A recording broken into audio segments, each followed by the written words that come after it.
देखिए, भारत में GDP growth 7% से ऊपर रहने की उम्मीद है। वित्त मंत्रालय के हिसाब से 3 साल में हम 5 ट्रिलियन यूएस डॉलर इकोनॉमिस्ट बन जाएंगे। 2030 में भारत की इकोनॉमी होगी 7 ट्रिलियन डॉलर बनने की उम्मीद। भारत के अच्छे रिफॉर्म्स की वजह से इकोनॉमी में इतनी तेजी और इतनी तरक्की, सरकार के प्रयासों से इंफ्रास्ट्रक्चर ग्रोथ में भी हिंदुस्तान में काफ़ी तेजी आई है। भारत की इकोनॉमी 3.7 ट्रिलियन यूएस डॉलर पहुंची। थाईलैंड में आईआईपी कम होने की संभावना है।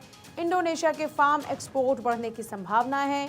अर्जेंटीना में इन्फ्लेशन बढ़ने की संभावना है। कनाडा के एजुकेशन इंडस्ट्री में रिसेशन की संभावना है। और आकाश जी हमारे साथ में इस वक्त जुड़ गए हैं, अर्थशास्त्री आकाश जी। बड़ा सवाल यह है कि अभी तक हम 5 ट्रिलियन इकोनॉमी की बात कर रहे थे, लेकिन अब हम 7 ट्रिलियन इकोनॉमी की बात कर रहे हैं और ये लक्ष्य हमारा 2030 तक ही पूरा हो जाएगा।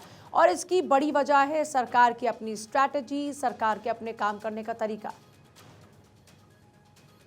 Very right, Pooja. You're very right. See, 5 trillion US dollar economy was a mark which we were chasing. Today we are around 3.7 trillion, and within next 3 years, it's expected that we'll be a 5 trillion US dollar economy. Not only that, we're not stopping at that. Now, 2030, clearly, we are expected to be a 7 trillion dollar economy. That clearly reflects that under the guidance, under the esteemed leadership of Prime Minister Modi, India is progressing like anything. See, earlier there were sectors were saying that China was going faster than us. Now China is also much behind us. We are the fastest growing economy amongst bigger economies. And not only that, this 2030 7 trillion US dollar mark is one.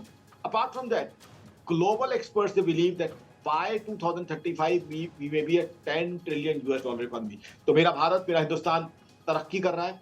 प्रधानमंत्री मोदी साहब ने जो एक लक्ष्य देखा है, जो एक सपना हमारे प्रधानमंत्री साहब ने हम सबके लिए देखा है, तरक्की का, खुशहाली का, उसकी तरफ हिंदुस्तान बढ़ता हुआ जा रहा है, तेजी से बढ़ता हुआ जा रहा है। हिंदुस्तान के सामने भी दिक्कतें आई, कोरोना आया, Russia Ukraine war, Israel Hamas issue आया, बट हमारे प्रधानमंत्री साहब की बढ़िया गाइडेंस, बढ़िया लीडरशिप हिंदुस्तान को तरक्की के नए आयाम टच करा रही है और आगे भी तरक्की हमारी जारी रहेगी, जिसका फायदा हर देश के आम इंसान को।